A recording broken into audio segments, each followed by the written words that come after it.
Oui, alors pour terminer un peu avant la pause, j'ai quand même abordé un sujet sérieux.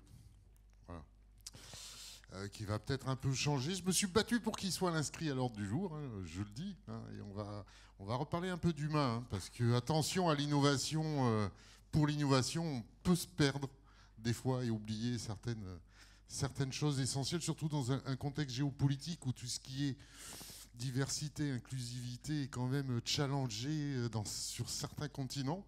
Donc je, je suis attaché à défendre quand même ces sujets dans nos enceintes, ici ou ailleurs, hein. Donc je vous laisse regarder 30 secondes cette image. Voilà. Et je vais vous poser une question. À votre avis, pourquoi L'Oréal, un groupe mondial, s'intéresse à cette personne?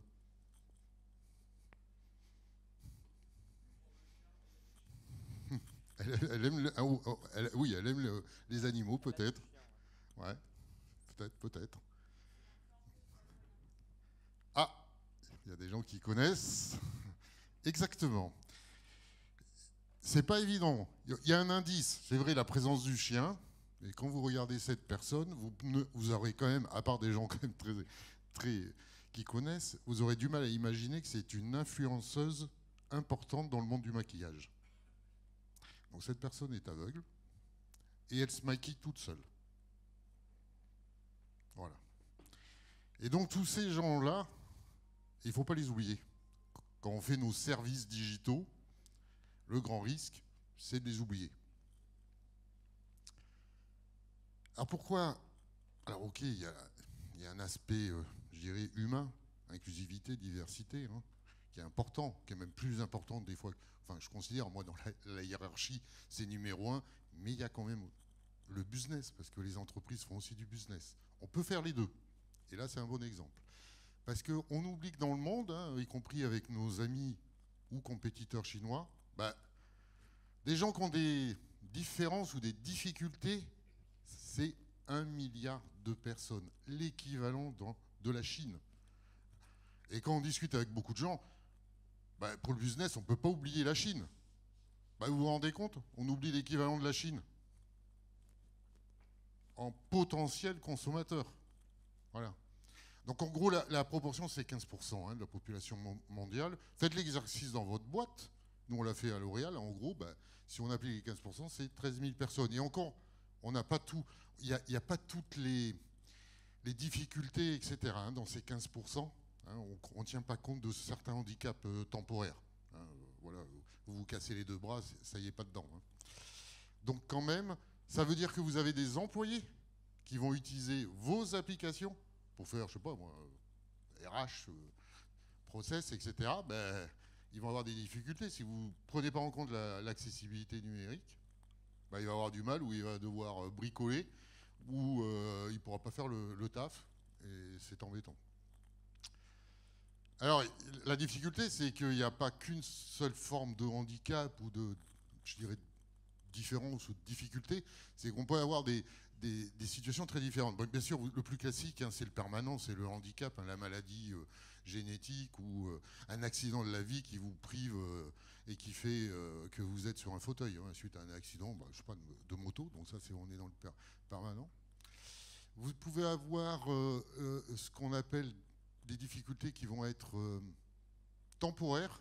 Ben, Alexandre, ce matin, vous expliquait, ben, il s'était cassé un bras. Ben, quand vous êtes développeur, pour taper sur un clavier, ben, c'est en kikinant. Ben, heureusement qu'on peut maintenant faire du speech to code, donc ça peut aider. Et vous avez le situationnel, ben, ça nous arrive tous les jours. Vous prenez le train, vous voulez travailler, vous avez oublié votre écouteur. Ah, vous êtes un peu en kikiné. Ben, heureusement qu'on peut avoir du sous-titrage et essayer de faire des trucs sans avoir les écouteurs.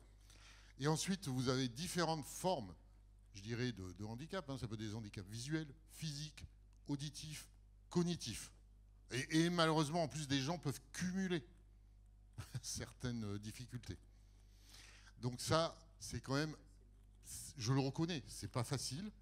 C'est un monde qu'on ne connaît pas, mais il faut le prendre en compte et il y a des outils pour le faire.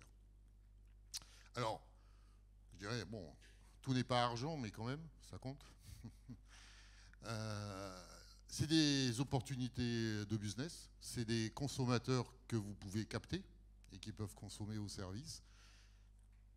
Souvent, si on fait de l'effort de travailler pour ces gens-là, vous améliorez toute l'expérience utilisateur de votre application.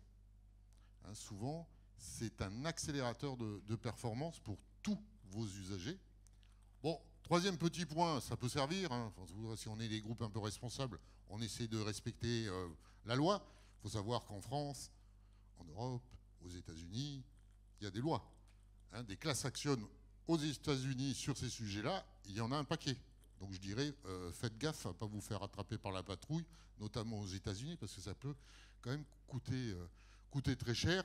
Et puis quand même, il y a l'aspect réputationnel. Il faut savoir, par exemple, Handicap France, hein, une association où, par exemple, des aveugles, benchmark tous les sites des grandes compagnies et les classes. Bon, tip-top si vous êtes le dernier du listing. Voilà. Bon, alors comment rendre accessible? Vous allez me dire, ah, c'est compliqué, je ne sais pas faire, etc. Ça, oui, c'est pas évident. Mais on a la chance, il y a un organisme qui s'est chargé en tout cas pour tout ce qui est web, de définir un certain nombre de règles qui peuvent être appliquées, hein, c'est le Web Content Accessibility Guideline, et qui permet en plus de traiter toutes les difficultés que je vous ai, les quatre, hein, les difficultés visuelles, physiques, auditives, cognitives. Donc il y a des réponses, il y a des solutions qui peuvent être implémentées. Par contre, il y a souvent des problèmes, c'est que vos équipes ne sont pas formées. Voilà.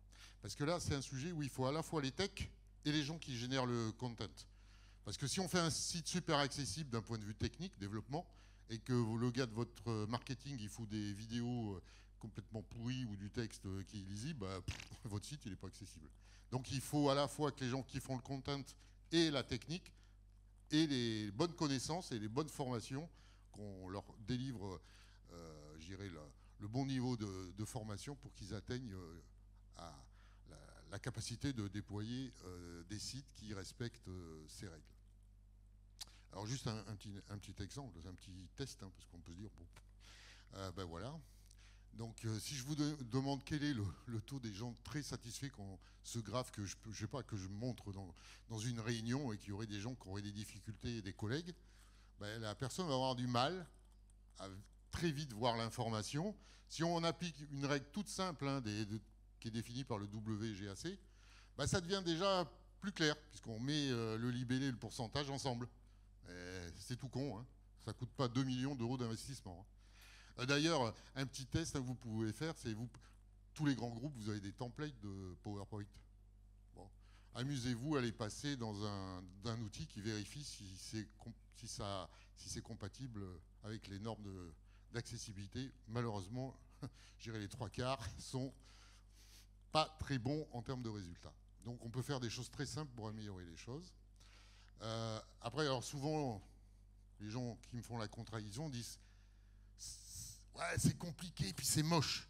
À la fin, c'est moche. Moi, je fais du market. Oh, mon gars, moi, mon site, là, Dior ou machin, il doit être waouh.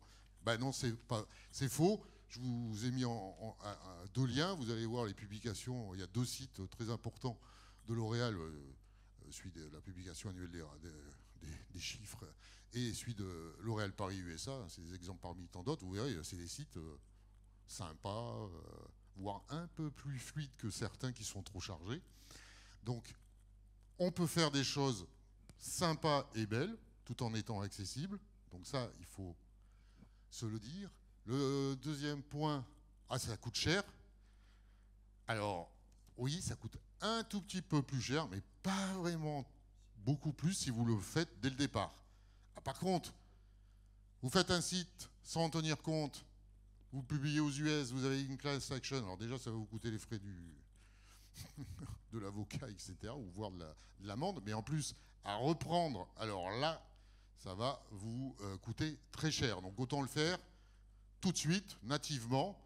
Alors pareil, hein, vous pouvez être progressif, hein, vous n'êtes pas obligé d'être à 100%. Hein. Au début, vos équipes peuvent monter en compétences, hein, et appliquer 50% des règles, c'est déjà pas mal. Hein. C'est time consuming, ben non. Nous on l'a constaté, c'est pas. Si on le fait de manière régulière, etc. Ça fait partie, je dirais, des contraintes quand vous faites un site. Hein. Maintenant, il y en a plein, hein. Il n'y a pas que celle sur l'accessibilité. Donc, si c'est bien géré, s'il y a des guidelines, des standards, ça se fait. Voilà. Donc, voilà. Moi, en conclusion, je dis, essayez dans vos projets d'innovation de penser à tous ces gens-là, à la fois par humanité, et puis c'est pas mal aussi pour votre business. Voilà, merci. Merci Laurent Carrier, merci à tous nos intervenants.